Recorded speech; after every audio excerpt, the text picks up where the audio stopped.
দাগ মারা নাই, দেখ ফ্রেশ, এবার দাগ মারছি আমি। ঠিক আছে স্যার। ওকে, আগের দিন যা যা পড়িয়েছি আমি আর ব্যাখ্যা করবো না, যারা ক্লাস করোনি পরে বন্ধুদের থেকে বুঝে নেবে। ইলেকট্রনিক থিওরি আগের দিন আমি পড়িয়ে দিয়েছি, যদি অসুবিধা হয় পার্সোনালি আমার থেকে জেনে নেবে, যারা শরীর খারাপের জন্য ক্লাস করতে পারোনি। এই পার্টটা আমি ছোট করে একবার বলছি। একটা কন্ডাক্টরের দুটো এন্ডে যদি আমি কোনো পোটেনশিয়াল ডিফারেন্স তৈরি করি, পোটেনশিয়াল ডিফারেন্স তৈরি করছি মানে আমি ব্যাটারি দিয়ে যদি কানেক্ট করি, সো হোয়াট হ্যাপেন, যখনই আমি পোটেনশিয়াল ডিফারেন্স তৈরি করছি একটা ইলেকট্রিক ফিল্ড জেনারেট হচ্ছে, কার মধ্যে, দুটো এন্ডে, অ্যাক্রস দুটো এন্ডে। তো কন্ডাক্টরের মধ্যে কি থাকে, কন্ডাক্টরের মধ্যে প্রচুর ফ্রি ইলেকট্রনস থাকে। ফ্রি ইলেকট্রনস মানে যে ইলেকট্রনগুলোকে ইজিলি আমরা অ্যাটম থেকে ডিটাচ করতে পারি বা অ্যাটমের সাথে লুজলি কানেক্টেড থাকছে। যে ইলেকট্রিক ফিল্ড আমি বাড়াচ্ছি তখন কি হবে, ইলেকট্রনগুলোর মধ্যে ইলেকট্রিক ফিল্ড বাড়াচ্ছে মানে ইলেকট্রিক ফোর্স বাড়াচ্ছি ইউনিট চার্জ, তখনই তার মধ্যে অ্যাক্সেলারেশন মানে ত্বরান্বিত হতে থাকবে, অ্যাক্সেলারেশন বাড়তে থাকবে। সো হোয়াট হ্যাপেন, যদি অ্যাক্সেলারেশন বাড়তে থাকে তাহলে নেগেটিভ চার্জ যেহেতু ইলেকট্রন ও পজিটিভ দিকে অ্যাট্রাক্ট হবে। কোন ভেলোসিটি নিয়ে, ড্রিফট। এবার ড্রিফট কথাটা মানে জিনিসটা ওইদিকে ড্রিফট করলো, মুভ করলো, এক ধরনের কথা বলতে পারে। This is called electron movement. এবার ইলেকট্রন যদি এখন নেগেটিভ থেকে পজিটিভের দিকে যায় তাহলে কি হবে, যাওয়ার পথে তার সাথে বিভিন্ন যে অ্যাটম আছে, ওখানে তো শুধুমাত্র ইলেকট্রন নেই, কারণ তার লোহা, আয়রনের অ্যাটম আছে, তাদের সাথেও কলিশন হবে, ধাক্কাধাক্কি হবে। এর ফলে কি হবে, ইলেকট্রনের কাইনেটিক এনার্জি ধাক্কা খাওয়ার পর সামহাউ চেঞ্জ হবে। চেঞ্জ হবে কি, কাইন্ড অফ অন্য এনার্জিতে কনভার্ট হবে, কাইনেটিক এনার্জিতে। সেই এনার্জিটাকে আমরা বলবো হিট এনার্জি। তো অটোমেটিক্যালি দেখো ইলেকট্রন নেগেটিভ থেকে পজিটিভের দিকে যাচ্ছে, সেই কারণে পজিটিভ থেকে নেগেটিভের দিকে একটা কারেন্ট ফ্লো করছে। তো this is called current flowing is flowing through the conductor, and due to this মানে কারেন্ট ফ্লোয়িং এর কারণে কাইনেটিক এনার্জি তো হিট এনার্জিতে কনভার্ট হচ্ছে, কন্ডাক্টরটা গরম হচ্ছে। তো এটাকে আমরা বলছি ইলেকট্রনিক থিওরি। মানে আমরা, তোমরা যদি দেখো অনেকক্ষণ ধরে কোনো বাড়ির বাল্ব যদি জ্বলে, ফ্যান যদি জ্বলে, দেখবে ফ্যানের টাচ করে দেখবে গরম হচ্ছে। অ্যাকচুয়ালি কি হচ্ছে, অনেকক্ষণ ধরে ইলেকট্রিক কারেন্ট যাওয়ার জন্য, ইলেকট্রিক কারেন্ট ধরো আমরা যে সোর্স ইউজ করছি, সেই সোর্সের কিছু পরিমাণ কাজ কি করছে, কিছু পরিমাণ কাজ ফ্যানটাকে চালানোর জন্য ইলেকট্রিক এনার্জিতে কনভার্ট করছে, আর রেস্ট যেটা লস্ট হচ্ছে সেইটা হিট এনার্জি হিসেবে নষ্ট বার করে দিচ্ছে। কারণ এনার্জিতে আমি ধ্বংস করতে পারি না বা তৈরিও করতে পারি না, convert into one to another, এক এনার্জি থেকে আরেকটা এনার্জিতে আমি পরিবর্তন করতে পারি। তো এইটাকেই এখানে আমরা ইলেকট্রনিক থিওরি বলছি, যে ইলেকট্রনের মোশনের জন্য কাইনেটিক এনার্জিটা, যে কাইনেটিক এনার্জি নিয়ে যাচ্ছে সেটা কিছুটা পরিমাণ হিট এনার্জিতে কনভার্ট হচ্ছে, বাকি এনার্জিটা যে ডিরেকশনে যাচ্ছে তার উল্টো ডিরেকশনে কারেন্ট ফ্লো হয়ে ব্যালেন্স হচ্ছে, মানে টোটাল এনার্জি যাতে একই থাকে। তো এই হিসেবে জুলের হিটিং ল আগের দিন পড়িয়েছিলাম, যে কোনো কন্ডাক্টরের ভেতর দিয়ে কি পরিমাণ হিট জেনারেট হবে সেটা ডিপেন্ড করছে flowing current in the conductor, মানে কন্ডাক্টরের ভেতর দিয়ে কত কারেন্ট যাচ্ছে, কন্ডাক্টরের রেজিস্ট্যান্স কত, এবং কত টাইম জুড়ে কারেন্ট যাচ্ছে, তিনটে বিষয়ের উপর নির্ভরশীল। এই তিনটে বিষয়কে একে আমরা বলি জুলস হিটিং ল বা জুলস ল। তোমাদের লিখতে যদি হয় এ, যা স্টেটমেন্ট এ বি সি তিনটেই লিখতে হবে, এবং ফাইনাল যে রেজাল্ট আছে কম্বিনেশন ওটাও লিখতে হবে। এটা লিখতে পারো অথবা বক্সের রেজাল্ট লিখতে পারো, এটাই জুলস হিটিং ল। তাহলে মানে কোনো কন্ডাক্টরের ভেতর দিয়ে যদি কারেন্ট যায় তাহলে কি পরিমাণ কারেন্ট হিট জেনারেট করবে ডিপেন্ড করছে কারেন্টের স্কোয়ারের সাথে, যদি রেজিস্ট্যান্স টাইম একই থাকে। ধরলাম কারেন্ট একই টাইম ধরে যাচ্ছে, তাহলে রেজিস্ট্যান্স বাড়লে হিট বাড়বে, রেজিস্ট্যান্স কমলে হিট কমবে, তাহলে আর এর সাথে প্রপোর্শনাল। অনেকক্ষণ ধরে যদি জিনিসটা গরম হয়, কারেন্টও এক, রেজিস্ট্যান্সও চেঞ্জ হয়নি, কিন্তু অনেকক্ষণ ধরে জিনিসটা দুটো দিয়ে কারেন্ট আমি পাঠাচ্ছি টাইম, তাহলেও গরম হবে। তিনটে বিষয়ের উপর নির্ভরশীল, এবং এই কারণে হিট জেনারেট করতে পারে, যেটাকে আমরা জুলস হিটিং ল বলছি। এখান থেকে যেটা আসছি সেটা হচ্ছে ইলেকট্রিক ওয়ার্ক। বলো। বলছিলাম স্যার, ওই যে দুটো বক্সের যে দুটো বললেন না, হুম ওই হুম। ফর্মুলা দুটো কোনটা লিখবো বুঝলাম না মেনলি একটু। অঙ্ক করার সময় আমাদের এই ফর্মুলাটার উপর নির্ভরশীল করতে হয়, কেন যদি ক্যালোরিতে কনভার্ট করতে হয় তখন আমরা এটা দিয়ে ডিনোট করি, আদারওয়াইজ যদি জুলে করতে হয় মানে এসআই আর সিজিএস এর মধ্যে, যদি জুল হয় তাহলে নিচের এই জে দিয়ে ভাগ করার দরকার নেই, আর যদি সিজিএস হয় তখন এই জে এর ভ্যালুটা বসাতে হবে ভাগ করার জন্য। ঠিক আছে বলতে স্যার। পারলাম, মানে ধরো হ্যাঁ স্যার। কেজি হলে 1, কিন্তু যদি গ্রামে থাকে গ্রামটাকে কেজিতে নিতে হবে, তাই 1000 দিয়ে ভাগ করবে প্রত্যেকবার। হ্যাঁ স্যার। ডিপেন্ড করছে, তো এখানেও তাই, যদি এটা জুলে থাকে যা আছে বক্সে তাই করলে। এবার কোনো কারণে হয়তো অ্যাম্পিয়ার আছে, টাইমটা অন্যভাবে আছে, তখন ক্যালোরিতে নিতে হয়, তখন এই 4.18 দিয়ে ডিভাইড করতে হয়। অঙ্ক করার আচ্ছা সময় বলে। তাহলে স্যার, আচ্ছা তাহলে স্যার জুলসটা লিখতে বললে আমরা কতটা লিখবো তাহলে? এই তো তিনটে প্রথম হেডিং থেকে if the amount of heat থেকে স্টার্ট করলে, ওই যে আচ্ছা স্যার। 3টে পয়েন্ট আছে ওই এ বি সি হ্যাঁ এই ওইটা। অবধি লিখলে প্রপোর্শনাল অবধি লেখার পর বক্সেরটা মেনশন করে দেবে। মানে কোন বক্সেরটা মেনশন করবো, ওই নিচে নিচে বাই দেখো, যে? নিচে একটা বক্স করে ও দিচ্ছে আচ্ছা আই আচ্ছা স্কয়ার আর ওটা। আচ্ছা, ঠিক আছে স্যার, ঠিক আছে স্যার, ওকে। ঠিক আছে, লিখতে লেখার সময় অসুবিধা হলে আমি যখন অ্যাসাইনমেন্ট দেবো আবার লেখার সময় অসুবিধা হলে চেক করে নেবে, তাহলেই হলো। আচ্ছা ঠিক কোনো আছে। তাড়াহুড়ো নেই, পড়তে থাকো হয়ে যাবে। আচ্ছা, এবার দেখো একটু আগে আমি কি বললাম, আমি একটা পোটেনশিয়াল ডিফারেন্স যদি কন্ডাক্টরের ভেতর দিই, তাহলে এবার একটা চার্জকে যদি এক জায়গা থেকে আরেক জায়গায় আনতে চাই, আমি তো বলে খালাস ইলেকট্রন অ্যাক্সেলারেট করবে, তাকে তো আনতে হবে, সে তো আর বাধ্য ছেলের মতো আসবে না আয় আয় বাবা বললে। তো তার জন্য কি হবে, অ্যামাউন্ট অফ ওয়ার্ক ডান, মানে কিছু পরিমাণ আমাকে কাজ করতে হবে, কার উপর, যদি ইউনিট চার্জ মানে 1 কুলমের উপর যদি কাজ করি, কথায় কথায় বলছি, তাহলে একটা ইলেকট্রনের জন্য আমাকে কাজ করতে পারে, দুটো ইলেকট্রনের জন্য কাজ করতে পারে। যত বেশি ইলেকট্রন করব আমি ওয়ান পয়েন্ট থেকে আর এক পয়েন্টের মধ্যে যখন নিয়ে আসার চেষ্টা করব, হোয়াট হ্যাপেন, কি হবে, জিনিসটা হবে কি, আমাকে কিছু পরিমাণ কাজ করতে হবে। This work done is called electric work. Electric ওয়ার্কের ফর্মুলা কি, W equal to V Q. V কি, পোটেনশিয়াল। পোটেনশিয়াল তোমরা আগেই জানো যে একটা চার্জ নিয়ে আসতে গেলে আমাকে যে পরিমাণ কাজ করতে হয় সেটা ভি। এবার ধরো ওখানে অ্যামাউন্ট অফ চার্জ আছে কিউ, তাহলে কিউ টাইমস মানে কিউ গুণ কাজ করতে হবে, টোটাল কাজ কত হবে, একটার জন্য যত করতে হয় ইনটু 10টার জন্য যত, 10টা চার্জ, ধরো 10 চার্জ 10 কুলাম চার্জ আছে, তাহলে একটার জন্য যদি ভি করতে হয় 10টার জন্য 10 ভি করতে হবে, 20টার জন্য 20 ভি করতে হবে। ঠিক তাই হয়েছে, এখানে কিউ এর জায়গায় কি বসেছে, মানে সংখ্যার জায়গায় কিউ বসেছে। আবার কিউ মানে চার্জ মানে কি জানি আমি, কারেন্ট ইনটু টাইম। চার্জ মানে কি জানি, কারেন্ট ইনটু টাইম, মানে কারেন্ট মানে তো চার্জ পার ইউনিট টাইম, তাহলে চার্জের সাথে টাইমটা, কারেন্টের সাথে টাইম কোনাকুনি গুণ করলে আমি চার্জ পেয়ে যাব। তাহলে এই কিউ এর জায়গায় দেখো আইটি বসিয়ে দিয়েছি। এবার ভি এর জায়গায় এবার আই আর বসেছে, ভালো করে দেখো স্টেপটা, কিউ এর জায়গায় আইটি বসেছে তাই ভিআইটি হয়েছে, আর ক্যাপিটাল ভি এর জায়গায় আই আর বসেছে তাই আই আর ইন্টু আইটি হয়েছে। এবার কেন, ওহমস ল অনুযায়ী V equal to I R. এবার দুটোকে গুণ করো, you will get I square R. তাহলে দেখো ইলেকট্রিক ওয়ার্ক আর হিটের মানে ম্যাথমেটিক্যাল ইকুয়েশন এক না আলাদা, এইচ আর ডাব্লিউ দুটো তো সমান সমান, সেম সেম তো, এখন দুটো তো সেম ফর্মুলা, হ্যাঁ স্যার, হ্যাঁ স্যার। তাই তো, তার মানে কিছু হ্যাঁ পরিমাণ স্যার, কাজ করলে হিট জেনারেট হবে তো। হ্যাঁ স্যার হবে। এবার কোথায় লজিকটা কি, তোমরা যদি হাতের তালু ঘষতে থাকো ক্রমশ, তাহলে তুমি কি করছো, মেকানিক্যাল ওয়ার্ক করছো, কিছু পরিমাণ ওয়ার্ক ডান কাজ করছো, তাহলে হাতের তালু গরম হয় তো। হুম। কোনো জায়গায় যদি কন্টিনিউয়াসলি রবার দিয়ে ঘষতে থাকো, দেখবে সেই রবার জায়গাটা কিছুটা হলে গরম হচ্ছে, হয়তো। গরম হয়ে যায়, হ্যাঁ। হ্যাঁ, তার হ্যাঁ মানে স্যার, কি হ্যাঁ হচ্ছে, স্যার। আমি কিছু পরিমাণ কাজ করছি যার জন্য জায়গাটায় হিট জেনারেট করছে। তো এখানে যদি ইলেকট্রিক কিছু পরিমাণ কাজ করে তাহলে ইলেকট্রিক হিট জেনারেট করবে তো। হ্যাঁ স্যার করবে। বাকিদের বলো, বাকিদের বলো, আমি ইলেকট্রিক্যাল থেকে শুনতে চাইছি কথাটা, তারা বুঝতে পারছে কিনা। হ্যাঁ স্যার। হ্যাঁ স্যার। না না, হ্যাঁ বুঝতে পারলাম না। হ্যাঁ স্যার।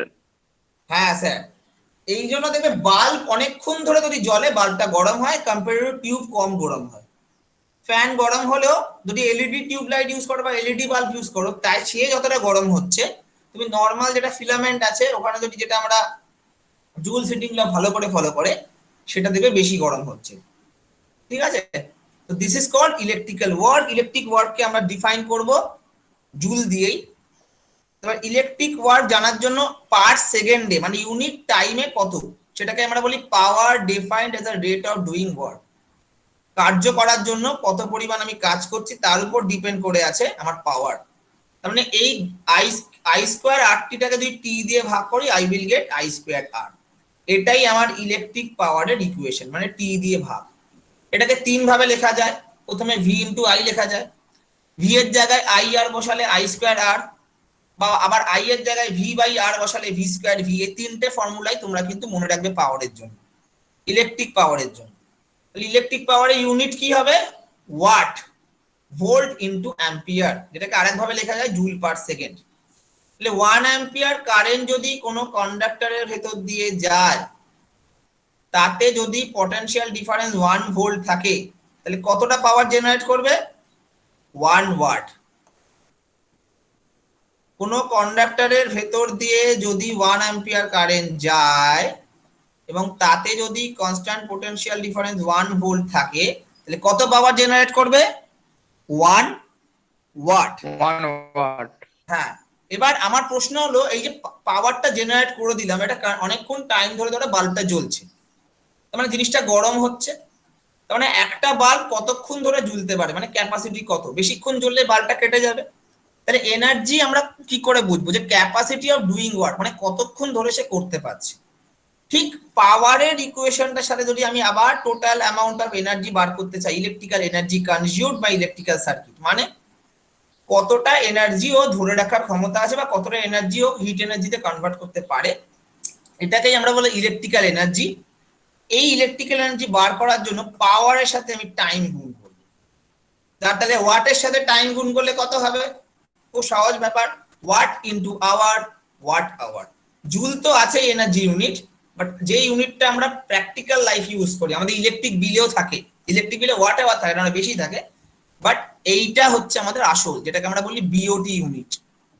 1 বিওটি মানে 1 কিলোওয়াট আওয়ার, 1 কিলোওয়াট মানে 1000 ওয়াট, 1 ঘন্টা মানে 3600 সেকেন্ড, গুণ করে তুমি দেখো পাচ্ছ 3 ইন্টু 10⁶ জুল।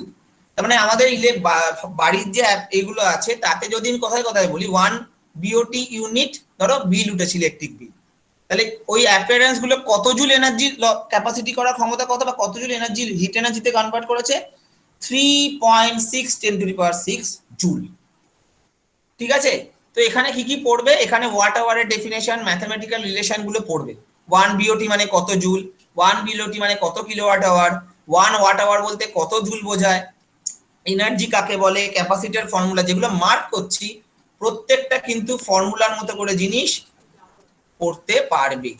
ঠিক আছে, এই অবধি কারো এগুলো কি স্যার কোশ্চেন? শর্ট কোশ্চেন টাইপের স্যার? হ্যাঁ, অবজেক্টিভ এমসিকিউ তে এরকম ধরনের জিনিস আসবে।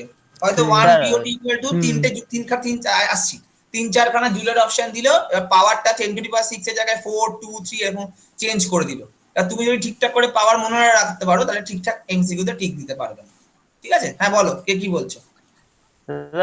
বিওটি এর ফুল ফর্মটা কি স্যার? ওই বোর্ড অফ ট্রেড এরকম বলে কিছু একটা, ওটা আমি তো দেখে নেবো, I think board of trade এরকম কিছু একটা বলে। প্রবীর, তাই তো? তোমরা ভালো বলতে পারবে। কি বললেন sir? BOT BOT board of trade এরকম কিছু একটা বলে মনে হয়, দেখে নিচ্ছি। হ্যাঁ বিওটি, আমি যতটুকু জানি বোর্ড অফ ট্রেড, কেন ওটা ওরকম ধরনেরই টার্ম একটা, দেখে নিচ্ছি দাঁড়া।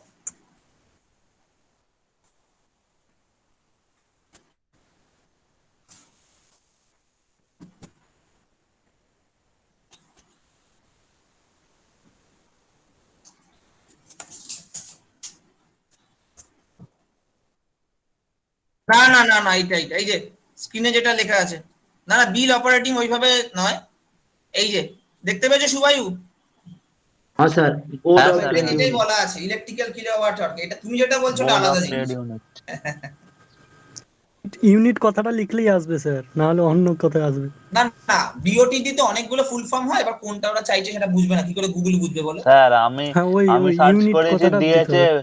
Bank of Thailand. তাই তো দেবে, তুমি B.O.T দিতে হবে, তুমি বিওটি দিলে ওরা বুঝবে না। স্যার ওটা নিচে তো দেওয়াই আছে, বোর্ড অফ ট্রেড ইউনিটটা। ফুল ফর্ম দেওয়া আছে কোথায়? হ্যাঁ হ্যাঁ এই যে স্যার, নিচে নোটসে দেওয়া আছে। এই যে ওপরে এই যে বোর্ড অফ ট্রেড ইউনিট, এই যে বিওটি নোন অ্যাজ, ওই যে লেখা আছে যেটা, বুঝে পাচ্ছি না। এই এই যে বিও একদম ওপরে, এই যে এইখানটায়, এই যে বলছি। আর এই যে বললে আমি বুঝবো না। হ্যাঁ বুঝতে পারছি। 192 পেজ স্যার আছে। ইকুয়েশনটার উপরেই আছে। হ্যাঁ এই যে হ্যাঁ হ্যাঁ হ্যাঁ তাই ভাবছি, তোমার দেবে না এমন না, এটা ফুল ফর্ম দিয়ে দেয় ওরা। আমি আর ইকুয়েশন আমি তো টপিক খেয়াল করি না, ছোট ছোট জিনিসগুলো খেয়াল থাকে না। যাই হোক, মেন জিনিস হচ্ছে এবার যদি আমরা কোনো ইলেকট্রিক্যাল অ্যাপ্লায়েন্স মানে বাল্ব, ফ্যান, টিউব যদি প্যারালাল কম্বিনেশনে লাগাই আর সিরিজ কম্বিনেশনে লাগাই তাহলে কি রকম হয়? যদি প্যারালাল কম্বিনেশনে হয়, ধরো তিনটে বাল্ব তুমি এইভাবে প্যারালালি লাগিয়েছো, মানে প্রত্যেকটার এন্ড একই ভোল্টেজের সাথে কানেক্টেড।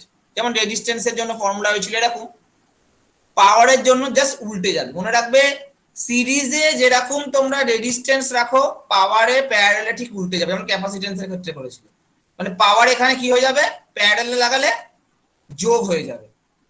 বুঝতে পারলাম? হ্যাঁ স্যার, ধরো এই যে তিনটে বাল্ব 100 ওয়াটের তিনটে বাল্ব লাগিয়েছে প্যারালালে, তো টোটাল কত পাওয়ার হবে তিনটে বাল্ব মিলিয়ে? 300 ওয়াট। আর যদি সিরিজে কানেক্ট করো মানে পরপর পরপর, তখন কি হয়, পাওয়ার ডিস্ট্রিবিউট হয়ে যায়। পাওয়ারটা ডিস্ট্রিবিউট হলে কমে যাবে, নেট পাওয়ার লেস দ্যান লিস্ট পাওয়ার। সবচেয়ে কম পাওয়ার যতটা হতে পারে একজন বাল্বের, একটা বাল্বের সবচেয়ে কম পাওয়ার ধরো 50 ওয়াট, তার থেকেও কিন্তু নেট যেটা মানে তিনটেকে ওই 1/1 করে যোগ করে যেটা পাবে তার তুলনায় কিন্তু কমে যাবে। দেখো এক্সাম্পল দেওয়া আছে 100, 200, দুটো বাল্ব 100। স্যার আরেকবার একটু রিপিট করুন। হ্যাঁ করে দিচ্ছি, এটা বলে নি। দেখো একটা 100 আছে, দুটো 100 আছে, একটা 200 আছে, তিনটেকে সিরিজে কানেক্ট করে দেখো 67 এত আসছে, মানে 100 চেয়েও কমে গেল। আমি বলতে চাইছিলাম যে ধরো তিনটে বাল্বকে তুমি প্যারালালি কানেক্ট করলে একই ভোল্টেজ মানে একই সোর্সের সাথে, তাহলে তাহলে টোটাল পাওয়ার কিরকম ভাবে পাবো আমি? ধরো তিনটে 100 ওয়াটের বাল্বকে তুমি এইভাবে প্যারালালি কানেক্ট করলে তাহলে টোটাল পাওয়ার হবে, তিনটেকে যোগ করে দিতে হবে। ফর্মুলা কি? P1 P2 P3, সহজ কথা, জাস্ট যোগ করে দেবো। যদি পাওয়ার হয়, রেজিস্ট্যান্স কিন্তু হবে না, রেজিস্ট্যান্সে 1/R1 করে করে করতে হবে। আর যদি সিরিজে কানেক্ট থাকে তখন পাওয়ার কি হয়, ডিস্ট্রিবিউট হয়ে যায়। ডিস্ট্রিবিউট হয় মানে টোটাল পাওয়ার, তো ধরো একটার 100, একটা 200, একটা 300, এই তিনটে যখন সিরিজে আমি কানেক্ট করব, এদের যে নেট পাওয়ার বলতে মানে তিনটে মিলিয়ে যে পাওয়ার, সেটা নর্মাল যোগ হবে না। এটা কত হবে? সেটা 1/100, 1/200, 1/300 করে। যেমন এখানে দেখো দুটো 100 আছে বলে 1/2/100 হবে। এটা 1 দিয়েছে ভুল করে। এইটাকে করে আমাকে সলভ করতে হবে। এটা এলসিএমটাই ভুলভাবে করা আছে, এটাকে দুটো বাল্ব বলছে 1/100, এটা আবার কোনো কথা? এই ক্যালকুলেশন ভুল আছে। যাই হোক, না না না না কি বলতে যাবো, দুটো বাল্ব কানেক্ট করেছে। ওকে সরি, হ্যাঁ তা ঠিক আছে। টু বাল্ব 100 ওয়াট আর 200 ওয়াট কানেক্ট করেছে। দেখো 100 একটা 200 সিরিজে কানেক্ট করার জন্য তাদের নেট পাওয়ার কত হয়েছে? 766 মতো। 66 তো 100 থেকে কম, সেটাই বলছে net power will less than the least power. ঠিক আছে, জাস্ট ফর্মুলাগুলো মনে রাখবে।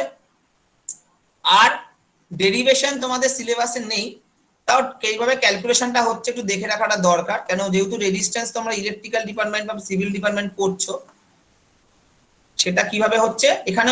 স্যার একটা প্রশ্ন ছিল। দাঁড়া আমি বলছি। এবার যখন রেজিস্ট্যান্স প্যারালালে আছে, আমি যদি প্রত্যেকটা সেম পোটেনশিয়াল থাকে, মানে উপরে আমি বাঁ দিক ডান দিক দু থেকেই ভি স্কোয়ার দিয়ে গুণ করতে পারি। এই যে ইকুয়েশনটা যেটা 1/R, 1/R1, 1/R2, 1/R3, এই প্রত্যেকটাকে ভি স্কোয়ার দিয়ে গুণ করতে পারি। তাহলে ভি স্কোয়ার বাই আর মানেই তো পাওয়ার। এই দেখো লিখেছি P equal to V square by R. তাহলে প্রত্যেকটা দেখো V square by R P, V square by R1 কে P1, এরকম করে আমি সলভ করলাম জিনিসটা। এই তিনটে লাইন যদি ঠিকঠাক করে পড়ো, তাহলেই হয়তো যদি ম্যাথামেটিক্যাল রিলেশন তোমাদের দেয় না, শুধু ফর্মুলা মনে রাখলেই হলো। যদি দেয়ও তুমি তিনটে লাইন করে করতে পারবে। ঠিক আছে। আর সিরিজে কি হয়, সিরিজে রেজিস্ট্যান্সটা যোগ করতে, দেখো R1, R2, R3 বার করেছি, যোগ করেছি, টোটালটা জানি আমি সেম, মানে R মানেই তো R1 প্লাস R2, তাই মানে R1, R2, R3 কাটাকুটি হয়ে গিয়ে 1/P এসেছে। ঠিক আছে, বলো ঈশিতা কে প্রশ্ন করছিল? হ্যাঁ স্যার বলছি ওই জায়গাটা একটু রাখুন, ওই বাল্বের জায়গাটা। বাল্বের কোনটা, প্যারালাল না সিরিজ? ওই যে যে জায়গাটা, হ্যাঁ স্যার এইখানটা। স্যার এখানে বলছি if two bulbs 100 watt, two to 220 watt and 200 watt, আবার বলছে 220 ভোল্ট আর এটা তো কানেক্টেড ইন সিরিজ, দেন হ্যাঁ স্যার এটা স্যার বাল্ব এখানে কিনলে দেখবে, বাল্ব কিনলে ভোল্টেজ এবং ওয়াটেজ দেওয়া থাকে। 220 হ্যাঁ স্যার মেন্সের সেটা সাথে দেখেছি। কানেক্ট করতে পারবে, 220 মেন্সের সাথে ম্যাক্সিমাম কানেক্ট করতে পারবে। আচ্ছা স্যার। সেই অনুযায়ী ওর রেজিস্ট্যান্স করা আছে 100 ওয়াট। একটা বাল্বের রেজিস্ট্যান্স আমি কিভাবে মাপবো? বাল্বটা কত ভোল্টের সাথে কানেক্ট করলে আর কত ম্যাক্সিমাম ওয়াটেজ দিতে পারে। এবার তুমি যত হাই পাওয়ার বাল্ব কিনবে তার তীব্রতা বেশি হয় না, এই কারণটা কি, সে হ্যাঁ, বেশি বেশি নিতে পারে কারেন্টটাকে, তার রেজিস্ট্যান্সটা বেশি। স্যার এরকম যদি নিউমেরিক্যালস থাকে, কোনো নিউমেরিক্যালস কি থাকবে এটার উপর? ওটাই তো থাকবে, ওই জন্য তো বুঝিয়ে দিলাম জিনিসটা, নিউমেরিক্যালসই থাকবে, তোমাদের অত ডেফিনেশন লিখতে দেবে না এখান থেকে, একটা অঙ্ক দিয়ে দেবে যে বাড়ির অ্যাপ্লায়েন্স গুলো বিভিন্ন ওয়াট, টিউব, ফ্যান, বাল্ব, হ্যাঁ এই বিভিন্ন লাইট, এই প্রথম দুটো সিরিজে, আর এই সিরিজের সাথে বাকি তিনটে প্যারালালে থাকবে, এবার তুমি সেভাবে বার করতে বলবে তোমাকে টোটাল পাওয়ার। কিন্তু স্যার এখানে বুঝলাম না আমরা কোন দুটোকে ইয়ে ধরবো, ডাব্লু গুলোকে ধরবে, কোন শুধু তোমাকে ডাব্লু যদি গুলোকে, তাই পাওয়ার তো? বার করতে পারো তাহলে ডাব্লু, তো ডাব্লু মানে তো ওয়াট, হ্যাঁ স্যার। তাহলে পাওয়ার কোনটা, ওয়াটের পাওয়ার ইউনিট তো ওয়াট, 100 মানে পাওয়ারের কথাটা 100 আর 200 কে বলা হয়েছে, ভি মানে তো ভোল্টেজ, আচ্ছা স্যার, তুমি তো পোটেনশিয়াল বার করছো না, তুমি তো পাওয়ার বার করছো, তাহলে 100 আর 200 ওয়াটটাকেই ধরবে না। ঠিক আছে স্যার। আচ্ছা তো স্যার পোটেনশিয়াল বের করতে হলে ওই ভোল্ট হবে নাকি? হ্যাঁ বলো, বুঝতে পারলাম না। মানে যেরকম বললেন পোটেনশিয়াল বের করতে হলে তাহলে ভোল্টকে ধরতে পোটেনশিয়াল হবে না, কিছু। রেজিস্ট্যান্স বের করতে গেলে ভি স্কয়ার বাই আর তো পি, ভি স্কয়ার বাই আর হচ্ছে পি, এই ফর্মুলা অনুযায়ী। কোন ফর্মুলা অনুযায়ী? এই যে ভি স্কয়ার বাই আর হচ্ছে পি, তাহলে তোমাকে পি বলা আছে, ভি স্কয়ার বলা আছে, ভি বলা আছে 220, পি বলা আছে 100, তা তুমি আর বার করতে পারবে তো সমীকরণ থেকে? হ্যাঁ হ্যাঁ, পি আর ভি বলা থাকলে তুমি আর বার করতে পারবে না কোনাকুনি গুণ করে? হুম হুম। আচ্ছা অঙ্ক দেখাবো যখন বুঝতে পারবে, এখন বুঝতে পারবে না, এখন জাস্ট ফর্মুলা গুলো পড়ো মাথায়, এখন ফট করে ঢুকবে না মাথায়, কারণ এগুলো অঙ্ক করে করে বুঝতে হবে। আমি প্রথমেই বলে চ্যাপ্টারটা থিওরি জাস্ট পড়িয়ে দিচ্ছি, মানে এই চ্যাপ্টারটা ইজি হবে যখন তুমি অঙ্ক করতে শুরু করবে, মানে প্রচুর প্রচুর থিওরি তো, ফর্মুলা তো, মানে এটা তোমাদের মানে ফান্ডামেন্টাল ইলেকট্রিক্যাল ইলেকট্রনিক্স এর একটা পার্ট, তো ওটাও ইজি হয়ে যাবে, ওটা যদি ভালো করে জানো তখন এটা ইজি হয়ে যাবে, ঠিক আছে? আচ্ছা তোমরা ক্যালকুলাস শিখেছো? হ্যাঁ আচ্ছা প্রবীর আসছে এক মিনিট, ক্যালকুলাস শিখেছো? ক্যালকুলাস শিখেছো, ডিফারেন্সিয়েশন? না স্যার। কবে শিখবে কে জানে, মুশকিল হয়ে যাচ্ছে। হ্যাঁ বলো প্রবীর, কিছু বলছিলে মনে হয়। স্যার আমি বলছি, জয়েশ বলছিলে, আচ্ছা স্যার বলছি যে কোন বর্তনীতে বেশি কারেন্ট ব্যবহার করা হবে, মানে ওই দুটোর মধ্যে রেজিস্ট্যান্সের মধ্যে, প্যারালাল আর না যেটা কারেন্ট কত পাঠাবে তুমি সার্কিটে ডিপেন্ড করছে তুমি কত সোর্স ইউজ করছো, ঠিক আছে? সোর্সের উপর ডিপেন্ড করছে কারেন্টটা কত তুমি পাঠাতে পারো, ঠিক আছে? ম্যাক্সিমাম যে কোনো তুমি যদি পাওয়ার সাপ্লাই দেখবে তার ম্যাক্সিমাম ভোল্টেজে ম্যাক্সিমাম কত কারেন্ট যায়, কথায় কথায় বলছে 12 ভোল্টে 10 অ্যাম্পিয়ার কারেন্ট যায়, তুমি পাঠাতে পারো। এবার তোমার চয়েস মনে হলো না সার্কিটকে নষ্ট করবো না, বেশি কারেন্ট দিলে একটা রিস্কও থাকে সার্কিট নষ্ট হওয়ার, তুমি ভাবলে অত নষ্ট করার দরকার নেই, আমি কাজ করবো কি, আমি 1 অ্যাম্পিয়ারের বেশি কারেন্ট পাঠাবো না, তুমি সেইভাবে ভোল্টেজটাকে কন্ট্রোল করবে, আর অ্যামিটার দিয়ে দেখবে যে ভোল্টেজ বাড়িয়ে বাড়িয়ে কখন কাঁটাটা 1 অ্যাম্পিয়ার যাচ্ছে, তখন ওখানে গিয়ে স্টপ করে গেলে ভোল্টেজটা বাড়ালে না, এইভাবে সোর্সে তুমি 1 অ্যাম্পিয়ার কারেন্ট পাঠাবে। এটা আমি তোমাকে না খুব পরিষ্কার কথা বলছি জয়েশ, এই জিনিসটা এই তোমাদের আইটি সিস্টেমের ক্লাস হবে, কে বলছে দেখো? স্যার 11টা 15 থেকে আছে। হ্যাঁ স্যার 11:15 থেকে স্যার। কে বলেছে এটা? হ্যাঁ স্যার কালকে গ্রুপে স্যারই তো পাঠিয়েছি। বলেছেন, কালকে গ্রুপে পাঠিয়েছেন স্যার। না স্যার 11:30 নেবেন ওটা বলেছেন, আমি বলে দিয়েছি স্যারকে যে তোমাদের ছাড়তে পারবো না, তোমরা অত নিতে পারবে না প্রেশার এই শর্ট টাইমে, আমি স্যারকে রিকোয়েস্ট করে বলেছি তুমি আরো পেছো আধ ঘন্টা, কারণ একটা ফিজিক্স পড়ে 15 মিনিটের মধ্যে আইটি মাথায় ঢুকবে না, আর্ধেকে জয়েন হতে পারবে না, মোবাইলের চার্জ শেষ হয়ে যাবে, মানুষ তো রে বাবা, তুই তার গরু ছাগল না যা খাবো খেয়ে নেবে। যাই হোক স্যার এটা আপনি ছাড়া কে বুঝে বলুন, শুধু বলেই যায় বুঝো বুঝো বুঝো, সব না বুঝে বুঝবে তো বলেই তো হাতে আমি না। বলি, বুঝবে বলে দেখো আমি 2 ঘন্টা ক্লাস নিতেই পারি তোমাদের একটা ফিজিক্স সিলেবাস শেষ করার জন্য, সিলেবাস শেষ করাটা উদ্দেশ্য নয় আমার উদ্দেশ্য যেটুকুনি পড়াবো সেটুকুনি যেন কিছুটা তোমরা শিখতে পারো, ঠিক আছে? নইলে আজকে আমার কাছে যা টাইম আছে আমি আরামসে 2-4টা শেষ করতে পারি, কিন্তু করছি ভেঙে ভেঙে আলোচনা করছি বিভিন্ন, যাতে জিনিসটার প্রতি ইন্টারেস্ট হয়। আর তোমাদের যে প্রেজেন্টেশনটা আমি বলেছিলাম রেডি করে দেবো সেটাও রেডি হয়ে গেছে, আমি শুধু কালী পুজোর জন্য অপেক্ষা করছি, কারণ এখনো ফেস্টিভ মুডে আছো তোমরা, ঠিক কনসেন্ট্রেট করতে পারবে না, পরীক্ষাটা শেষ হোক, আমি দিয়ে দেবো একটা জায়গাতে, তারপর তোমরা ধীরে সুস্থে পরীক্ষা নিশা দেখো, দেখে আমার সাথে পরে আলোচনা করো, কারণ আমি বলছি আগে বারবার এক কথা বলি, উদ্দেশ্যহীন পড়াশোনায় সাকসেসফুল হওয়া যায় না, আমি পড়তে হবে পড়বো, ওইভাবে সাকসেসফুল হবো না, যেটা ইন্টারেস্ট লাগবে, যতটুকু ইন্টারেস্ট লাগবে সেটাই করো। আমার সাবজেক্ট ইন্টারেস্ট না লাগলে লাগবে না, কোনো ব্যাপার না, কিন্তু যেটুকুনি পরীক্ষার জন্য আমার সাবজেক্টকে দরকার পড়ো। যে সাবজেক্টে ইন্টারেস্ট লাগবে সেটাকে ভালো করে পড়ো, কেন সেটাই তোমাকে ভবিষ্যৎ শক্ত করতে সাহায্য করবে। ঠিক আছে, আমার কেমিস্ট্রি ভালো লাগতো না কোনোদিন, আমি কেমিস্ট্রি পড়িনি, তাতে কি হয়েছে, আমি ফিজিক্স পড়াচ্ছি, আজ ফিজিক্স করে খাচ্ছি। যে যেটা পারবে সেটাকে করবে, কিন্তু জানো, হ্যাঁ আমি আজ কেমিস্ট্রি নিয়ে আমি জানি, কেমিস্ট্রি জানাতে কোনো অসুবিধা নেই, সবার সব সাবজেক্ট নাও ভালো লাগতে পারে। যাই হোক, আসল কথা থেকে সরে যাচ্ছি। জয়েশকে তো উত্তর দিলাম মোটামুটি, ল্যাবে গেলে বুঝতে পারবে জয়েশ, ঠিক আছে, আমি তোকে দেখিয়ে দেবো তোমার এই উত্তরটা। আচ্ছা দেখো, একটা রেজিস্ট্যান্সকে যখন আমি প্যারালালে কানেক্ট করি তার মধ্যে কারেন্ট ডিস্ট্রিবিউট হয়ে যায়, মানে কারেন্ট ভেঙে যায়, তাহলে দুটো রেজিস্ট্যান্সে আলাদা আলাদা হিট হবে। প্রথমটায় I1 স্কয়ার R1 আর পরেরটা I2 স্কয়ার R2, এই দুটো আলাদা আলাদা কারেন্ট দ্বারা হিটে জেনারেট হচ্ছে। ঠিক আছে, ফর্মুলা অনুযায়ী। এবার I1 আর I2 টোটালটা তো এক, মানে তুমি ধরো একটাতে 5 পাঠাচ্ছ, একটাতে 20 পাঠাচ্ছ, টোটাল তো 25। তাহলে একটা, আচ্ছা বলো তো 20 কে আমি 25 মাইনাস 5 লিখতে পারি? হ্যাঁ স্যার। 20 কে 25 মাইনাস 5 লিখতে পারি তো, টোটাল যদি 25 হয়, হ্যাঁ স্যার, একটাতে হ্যাঁ 5 স্যার, গেল, ওই একটাতে গেল, 25 থেকে 5 মাইনাস করলে 20 তো তাহলে দেবে। দেখো ওখানে তাই লেখা আছে I মাইনাস I1, আমি ডিরেক্ট 20 না লিখে লিখেছি 25 মাইনাস 5। তাতে কি হলো, সবই দেখো 5 এর উপর ডিপেন্ডেন্ট হলো, কোনো 20 ঝামেলা রাখলাম না। এবার আমি 5 এর রেসপেক্টে কতটা চেঞ্জ হয়েছে মাপছি, 5 এর রেসপেক্টে। এটা আমরা ক্যালকুলাসের প্যাটার্ন এইভাবেই হয়, যদি x স্কয়ার থাকে তাহলে ক্যালকুলাস হবে 2x, তাহলে I স্কয়ার থাকলে কত হবে, 2I1। তো সবাই এটা বোঝো আগে, নিজে আমার কথাটা শুনে ইয়েস বা নোতে উত্তর দেবে, আগে থেকে শোনো। x স্কয়ার যদি ডিফারেন্সিয়েশন করি 2x হয়, তাহলে I1 স্কয়ার 2I লিখতে পারি? হ্যাঁ স্যার। ওকে, ঠিক তাই করিয়েছি। I1 স্কয়ার কে লিখেছি দেখো 2I1, আর I এই যে এইটা হোল স্কয়ারটাকে লিখেছি 2I1 মাইনাস I2। এবার তুমি বলে স্যার মাইনাস কেন আসলো তাহলে? আচ্ছা দেখো তো এই I1 এর আগে কি চিহ্ন আছে পরের I1 টার সাথে? মাইনাস। তাই জন্য প্লাসে মাইনাসে কি হয়, মাইনাস। মাইনাস। তাই হয়েছে মাইনাস। বোঝা ও গেল? আচ্ছা, মানে -2টার জন্য স্যার বললেন নাকি? না -2 না, পাওয়ার তো স্কোয়ারই, ওই 2 আসবে আগে, কিন্তু ভেতরের I1 টার উপর যখন আমি কাজ করি, এখানে তো ভেতরে আর কিছু নেই, তো একলা, কিন্তু এর ভেতরে তো I আর I1 দুটোই আছে, তো দুটোর উপরই আমাকে আলাদা আলাদা কাজ করতে হবে। আইটা কনস্ট্যান্ট 0 হয়ে গেল, আর I1 এর উপর কাজ করলে কত হবে, -1 তো।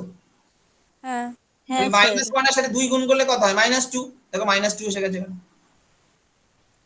ওকে। ঠিক আছে, এবার এখান থেকে তোমরা I1 বার করো, I1 I2 এর অনুপাত দেখো সেম। তাহলে কি বলতে চাইছে, the relation is valid for the resistance of parallel combination and principle of least is obeyed। তার মানে মিনিমাম লিস্ট পেতে গেলে আমাকে কি করতে হবে, যে রেজিস্ট্যান্সকে আমরা প্যারালাল কম্বিনেশনে লাগবো, তাতে কি হবে, হিটের পরিমাণ কম জেনারেট হবে, যেন বাড়ির অ্যাপ্লায়েন্সকে প্যারালাল রাখি। তো এখান থেকে একটা সেলের এফিসিয়েন্সি বার করতে পারি, মানে ব্যাটারি সেল, যেটা আগের দিন তোমাদের করে দিয়েছিলাম, মনে আছে ইন্টারনাল রেজিস্ট্যান্সের জায়গায় ফর্মুলা করেছিলাম,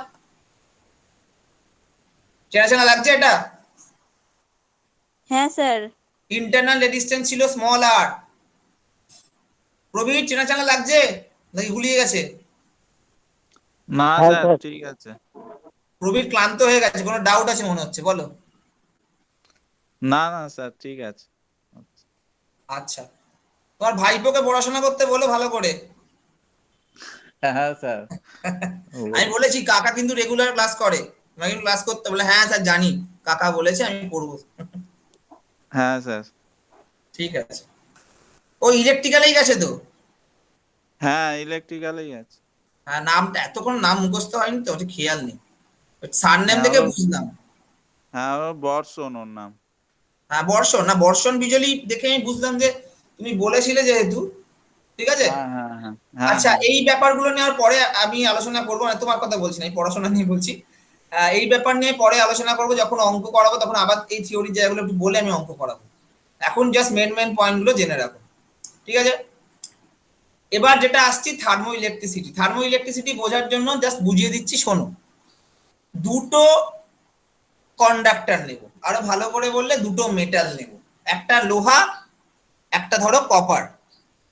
এবার দুটো মেটালের কি করছি, বাঁ দিকের সাথে বাঁ দিক, ডান দিকের সাথে ডান দিক জুড়ে দিয়ে দেখো এ জাংশন বি জাংশন করেছি। এই অবধি বুঝতে পেরেছো?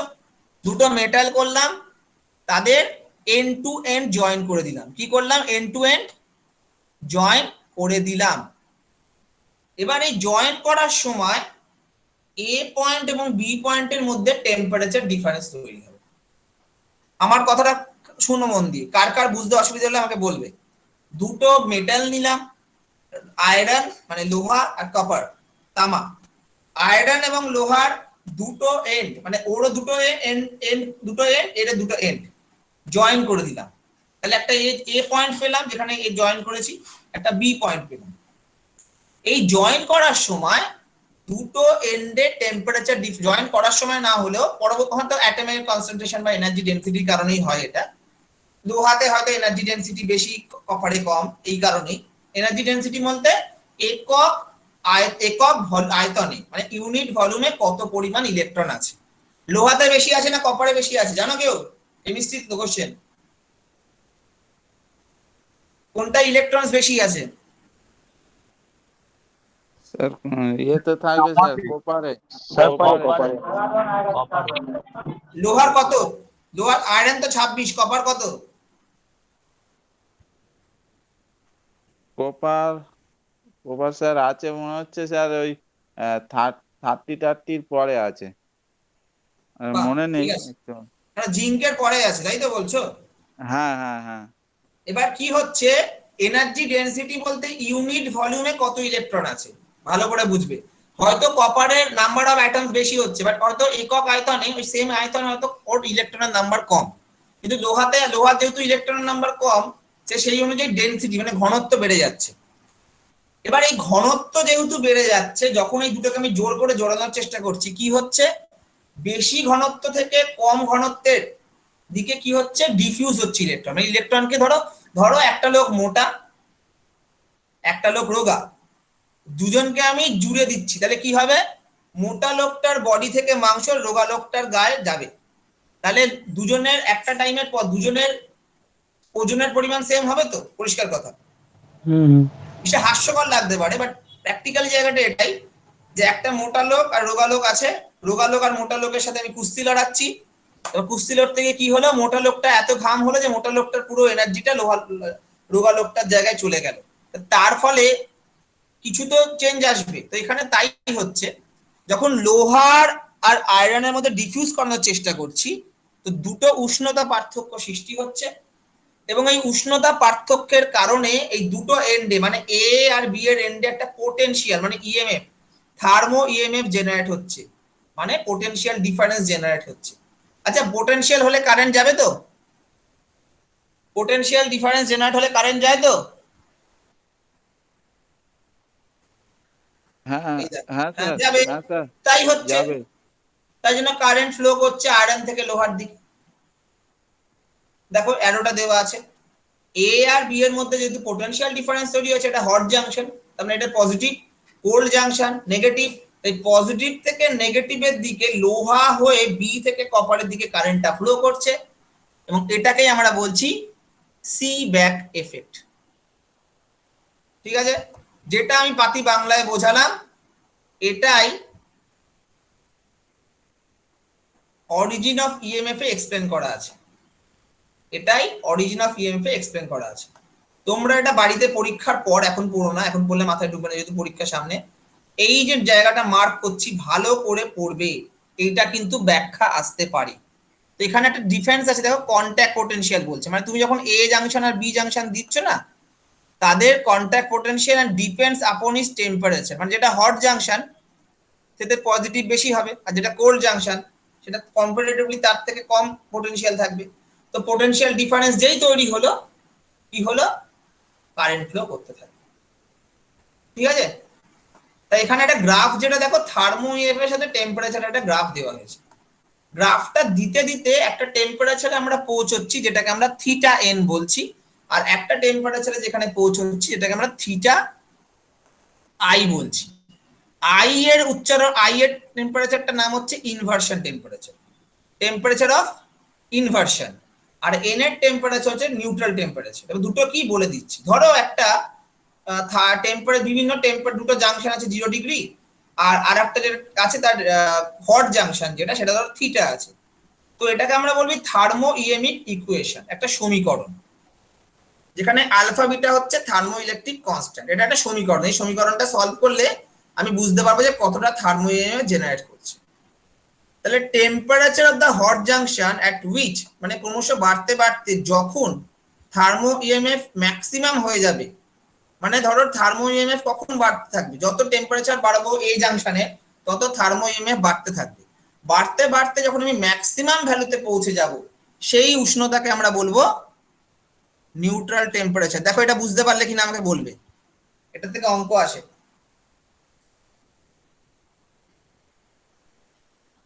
আচ্ছা, টেম্পারেচার আমি যখন জাংশন দুটো লাগাবো, একটা গরম একটা ঠান্ডা হবে তো,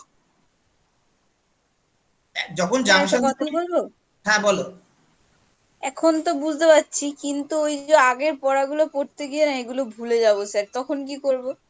তখন প্রশ্ন করে নেবে আবার পরে, অসুবিধা নেই। ঠিক আছে স্যার। এই প্রশ্নটা তোমরা করো না, আমি ফার্স্ট সেমে যথেষ্ট তোমাদের হেল্প করেছি, এইটা তোমাদের থেকে এক্সপেক্ট করি না, এগুলো করো না, কোনো চাপ নেই, ওগুলো আমি বলে দেবো, কারণ আমি জানি তোমরা একবারে কতটা মাথায় নিতে পারো। আমি অ্যাকচুয়ালি এগুলো বুঝিয়ে দিচ্ছি কেন, বিফোর এই পরের এক্সামে তোমাদের যদি কলেজ খুলে যায় তোমরা ওটা বেটার জায়গায় আলোচনাটা করা যাবে। তো এইগুলো একটু 1-2 সপ্তাহ আগে থাকতে জেনে রাখলে তখন ল্যাব বলো থিওরি বলো আর ওটা তৈরি করতে সুবিধা। আমি এর কোয়েশ্চেন এখন দিচ্ছি না, আফটার এক্সাম কোয়েশ্চেন দেবো, কারণ এখন কোয়েশ্চেন দিলে কনফিউজ হবে। এখন 7 তারিখটা ভালো করে উদ্ধার করো।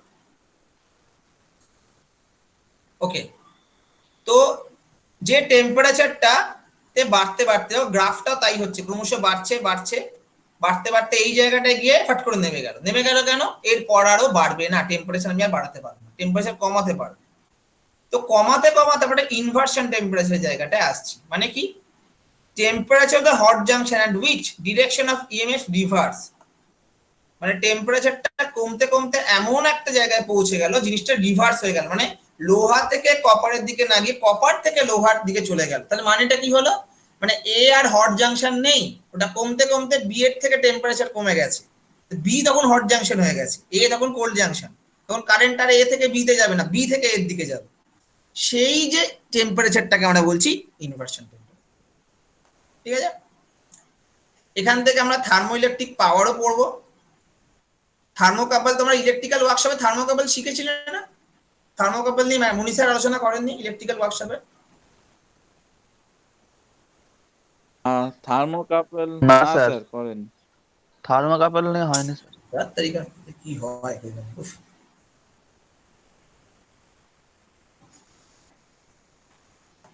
যাই হোক ছাড়ো, আর কিছু বলার নেই। আচ্ছা, পেল্টিয়ার এফেক্ট হচ্ছে ঠিক উল্টো সিব্যাক এফেক্টের, এটা সবচেয়ে এইভাবে মনে রেখো। তুমি এখন সিব্যাক এফেক্টটা যদি মনে রাখতে পারো তাহলে মনে রাখবে পেল্টিয়ার এফেক্টে উল্টো ঘটনা হচ্ছে। কি উল্টো ঘটনা হচ্ছে? ওখানে টেম্পারেচার ডিফারেন্স তৈরি করে কারেন্ট ফ্লো করা হচ্ছে, এখানে কারেন্ট ফ্লো করে টেম্পারেচার ডিফারেন্স তৈরি করা হচ্ছে। কথাটা বোঝা গেল? ভালো করে বোঝো। ওখানে দুটো জাংশনের উষ্ণতার পার্থক্য আছে, তাই junction to junction current flow করছে, লোহা থেকে কপার, কপার থেকে লোহা। কিন্তু এখানে আমি অলরেডি ওই লোহা কাপলের জাংশনটাকে ব্যাটারি দিয়ে কানেক্ট করে দিয়েছি। দেখো ছবিটা দেখো, এখানে একটা ব্যাটারি দিয়ে আমি কানেক্ট করেছি। এই কারেন্ট করার জন্য কি হচ্ছে, এখানে একটা এক্সট্রা পোটেনশিয়াল জেনারেট হচ্ছে, আগে তো ছিলই কন্ট্যাক্ট পোটেনশিয়াল, সেটা ছাড়াও আর একটা পোটেনশিয়াল যেহেতু জেনারেট হচ্ছে, কিছু জায়গায় হিট অ্যাবজর্ব হবে, কিছু জায়গায় হিট রিজেক্ট হবে। যেদিকে কারেন্ট ঢুকছে বি পয়েন্ট, সেখানে হিট অ্যাবজর্ব হবে, আর যেখান দিয়ে কারেন্ট বেরোচ্ছে মানে কারেন্টটা যেহেতু ছাড়ছি মানে কিছু পরিমাণ কাজ করছি, সেখানে হিট রিজেক্ট হবে, মানে হিট বাড়বে। তাহলে বলো এ জাংশন গরম হবে না বি জাংশন বেশি গরম হবে? B junction. হুম, আমি কি বললাম? যেখানে কারেন্ট ঢুকছে হিট অ্যাবজর্ব হচ্ছে, ঠিক আছে, আর যেখানে কারেন্ট, হ্যাঁ, তাহলে এই টেম্পারেচারটা কমবে। তোমরা অন্য সেন্সে দেখছো, তোমরা ভাবছো হিটটা ওখানে, কিন্তু ওর হিটটা যতটা ছিল তাই অনুযায়ী হিট অ্যাবজর্ব যদি হয়ে যায় তাহলে তার টেম্পারেচার কিন্তু কমে যাবে কন্টিনিউয়াসলি। তোমরা লজিক যেটা ভাবছো সেটা অন্য, বুঝতে পেরেছি যে স্যার আমি যদি হিট নিই তাহলে তোমার বডি টেম্পারেচার বেড়ে যাবে। আমি সার্কিটের রেসপেক্টে বলছি, সার্কিটের রেসপেক্টে কারেন্ট যদি ঢুকে যায় তাহলে কারেন্টের যে কাজ সেটা তো ঢুকে যাবে, সেটা কি আমি সার্কিটে পাবো এখন আর? না না, ঠিক আছে। আর তুমি যখন সার্কিটে কাজ করছো তাহলে ওই জাংশনে কারেন্ট ওয়ার্ক ডান যেটা করছো সেটা কনভার্ট হবে কিসে? যে কাজ করছো সেই ইলেকট্রিক্যাল ওয়ার্ক কিসে কনভার্ট হবে? এনার্জিটা হিট এনার্জিতে। হিট এনার্জি, হ্যাঁ। তার মানে এ পয়েন্টের জাংশন, এ পয়েন্ট থেকে তো কারেন্ট বের হচ্ছে এখন, তাহলে এ পয়েন্টের কি হবে? টেম্পারেচার বাড়তে থাকবে, ওই তো হিট জেনারেট হবে। হিট জেনারেট হবে। তাহলে বলছে দেখো current is from A copper to copper at B পয়েন্টে কারেন্ট ঢুকছে, এন্ড কপার থেকে লোহার দিকে এট এ পয়েন্টে কারেন্ট বলছে। তাহলে A gets heated, A junction heat পাচ্ছে, বি জাংশন হিট কোল্ড হচ্ছে কম্পিউটার। হ্যাঁ, এবার তোমরা কোল্ড মানে কিন্তু ফ্রিজের আইসক্রিম ভেবো না। কোল্ড মানে ধরো প্রবীরের মাথা যে বেশি গরম সন্দীপের তুলনায়, তাহলে প্রবীর হচ্ছে হট, সন্দীপ হচ্ছে কোল্ড।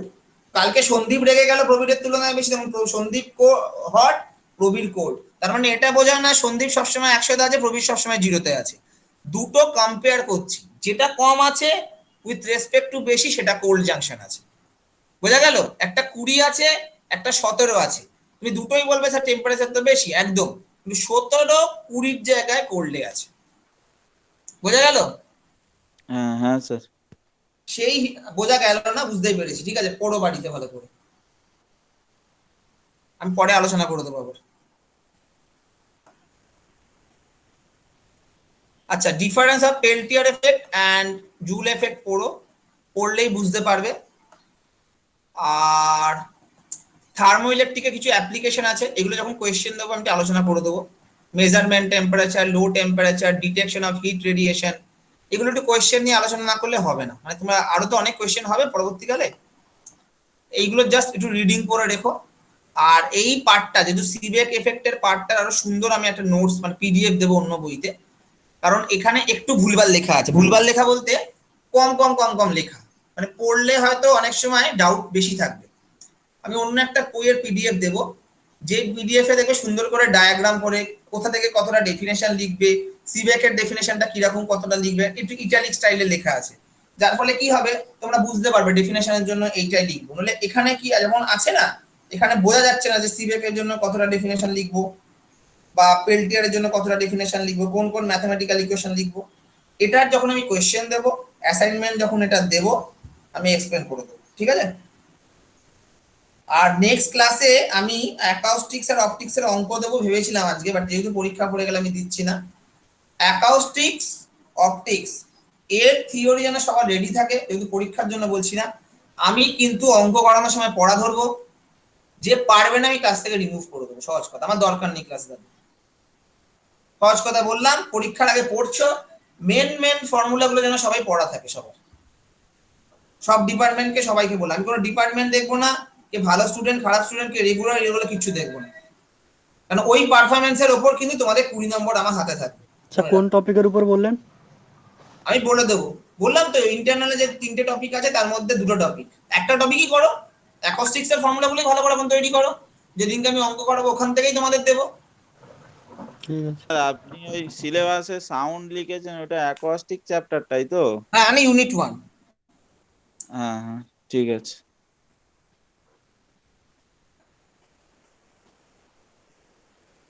ইঞ্জিনিয়ারিং মেকানিক্স এর ক্লাস হয়েছে আজকে ওদের, ইটিসি দের হয়েছে, কিন্তু ওদের তো কোনো লিংক নেই। স্যার লিখেছিল যে হবে কালকে। না না, স্যার আমাদের লিঙ্ক আইটি আসেনি কিন্তু প্রেজেন্ট হয়ে গেছে, এইটাই তো স্যার। স্যার মেকানিক্স স্যার আলাদা গ্রুপ করে ওরা নিয়েছে। এখানে পাঠিয়েছে কেন জিনিসটা? আপনি তো ইটিসি এর গ্রুপে দেখছেন স্যার। হ্যাঁ, তোদের তো ফিজিক্স, আমি সেটা বলছি না, ওর তো ক্লাস হয়নি, ক্লাস থাকলে তো লিংক ক্লাস থাকতো। হয়নি কিন্তু প্রেজেন্ট দিয়ে দিয়েছে, এইটা তো। হ্যাঁ, আমি সেটাই ভাবছি, কাদের কোন না। ক্লাসে প্রেজেন্ট দিচ্ছে এটা? না এটা ওদের হচ্ছে স্যার, ইটিসি আমাকে সন্দীপন বলেছিল আজকে। তাহলে লিংক কোথায়? ক্লাসের লিংক এখানে দেয়নি কেন? ওটা তাদের মনে হচ্ছে আরেকটা গ্রুপে পাঠিয়েছে, ওদের আরেকটা আলাদা গ্রুপে কোনো গ্রুপ আছে। ওরকম তো পাঠানো যায় না আরেকটা গ্রুপে। কে জানি স্যার, জানি না। ঠিক আছে, ম্যাডামের সাথে কথা বলতে হবে, কি ব্যাপার জানতে হবে আমাকে। এরকম পাঠানো যায় তোদের? আমি তোদের না, না, গ্রুপে এরকম হয় না। মেসেজ করে বলবো যে ক্লাসে পাঠা বাকিদেরকে? না, পাঠালেও এটাতেও পাঠাতে পারতো, ওটাতেও পাঠাতে পারতো, দুটো ওটাতে গ্রুপে পাঠাতে পাঠাতে পারা পারতো। যাবে না, এখানেই পাঠাতে হবে। এটা ক্লাস বুক তোমাদের, আমি তোমাদের